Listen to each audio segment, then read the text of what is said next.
de salud desde Londres, sonorense, hija de Nicolás Pineda, por supuesto, nuestro querido Nicolás. Doctora, ¿cómo está el proceso allá en Londres, en Europa? Sputnik acaba de ser aprobada por esta importante revista científica. También, ¿qué pulso tiene sobre la vacuna? Hay mucho aquí escepticismo, hay mucho también, por supuesto, la gente, la mayoría ya quisiera estar vacunada. ¿Cuál es tu pulso al respecto? ¿Cómo está el proceso de vacunación allá? Y primero Sputnik, por ahí, no debemos de temer esa vacuna, como lo hemos dicho. ¿O cuál es tu pulso, doctora? ¿Qué tal? Muy buenos días, Luis Alberto. Un saludo a todo auditorio. Sí, el día de ayer, el 2 de febrero, en la revista Lancet, una revista de divulgación científica de alto impacto, por fin se liberaron los resultados de la vacuna Sputnik V de Rusia y nos muestra que de acuerdo a los ensayos clínicos aleatorizados, esta vacuna tiene un 92% de eficiencia y nos muestra también datos estadísticos que nos dan más certeza acerca de esa eficiencia, que es de un 85.6 a un 96.2%. Ese sería el intervalo en que esa eficiencia puede suceder en la población en la que se estudió. Y también muestra que esta eficiencia es en todos los grupos de edad y también mostró ser segura, es decir, que no se mostraron efectos adversos a la salud ni mortalidad asociada al uso de la vacuna. Por otra parte, algo muy práctico es que a diferencia de la vacuna de Pfizer, esta puede ser almacenada entre aproximadamente de 2 a 8 grados centígrados. Por ejemplo, un refrigerador normal tiene una temperatura de 3 a 5 grados centígrados. Entonces, esa es una ventaja a favor de esta vacuna, que es más práctico su almacenamiento y facilita su logística y distribución. Una cosa que es muy diferente de esta vacuna es que utiliza diferente formulación. Al igual que las otras vacunas, se requieren 2 dosis y se recomienda, de acuerdo al ensayo clínico aleatorizado, que estas sean administradas con 21 días de separación. Sin embargo, la diferencia aquí es que las dosis que se administran son de diferente formulación. Esa es la diferencia con las otras vacunas. Y la idea o la teoría atrás de esta formulación y administración es que se piensa que estimula el sistema inmunológico de una manera más eficiente cuando la formulación es distinta, en lugar de aplicar la misma formulación en las 2 dosis. Entonces, eso es lo interesante, lo diferente de esta vacuna. Debemos de temerle, entonces. Bueno, ahora de acuerdo al ensayo clínico aleatorizado, se ha mostrado eficacia y seguridad con respecto a su uso inmediato a nivel poblacional. Entonces, estos ensayos ya dan un poco más de certezas acerca de su uso a nivel internacional. Ahorita se está administrando, hay tratos con Irán, Hungría, en algunos países del Medio Oriente y Argentina también. Bien. Estamos en ese proceso de vacunación en México. ¿Cómo está allá en Europa, Elisa? ¿Cuánta gente va vacunada? ¿Cómo está haciendo? Porque aquí hay sectores, obvio, que están preocupados, legítimos, es legítima, su preocupación es válida, por supuesto, pero estamos en un proceso inédito en todos los países. ¿Cómo está haciendo, por ejemplo? ¿Qué datos tienes de Europa, de Londres o del mundo? Sí, el proceso de vacunación va en orden, va siendo eficaz en los diferentes grupos vulnerables. Ahorita se sigue administrando la vacuna a los grupos tanto vulnerables como los que trabajan en el sector de salud. Se espera que para mediados de febrero ya la mayor parte de esta población vulnerable ya haya sido administrado con la primera dosis de la vacuna. Entonces son unas metas muy ambiciosas en torno a la administración de la vacuna. Aquí en Inglaterra solamente se está aplicando lo que es Pfizer y AstraZeneca.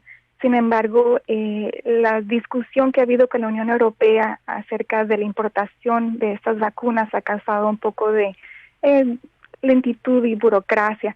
Pero en torno a los casos de COVID han empezado a disminuir en Inglaterra y la mayoría de las regiones empiezan a mostrar una disminución en los casos de COVID.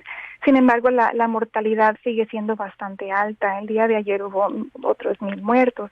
Entonces, todavía se encuentran saturados los sistemas de salud aquí en el Reino Unido y las acciones preventivas siguen a todo lo que dan, ¿no? Esto sigue siendo de mayor importancia, ya que cuando se termine de administrar la vacuna, esto no termina, porque los niños, por ejemplo, no se les va a administrar la vacuna todavía, entonces se van a tener que seguir administrando, implementando las medidas preventivas hasta que se tenga bajo mayor control.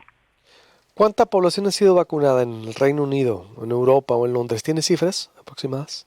No tengo las cifras al momento, fíjate, te las debo.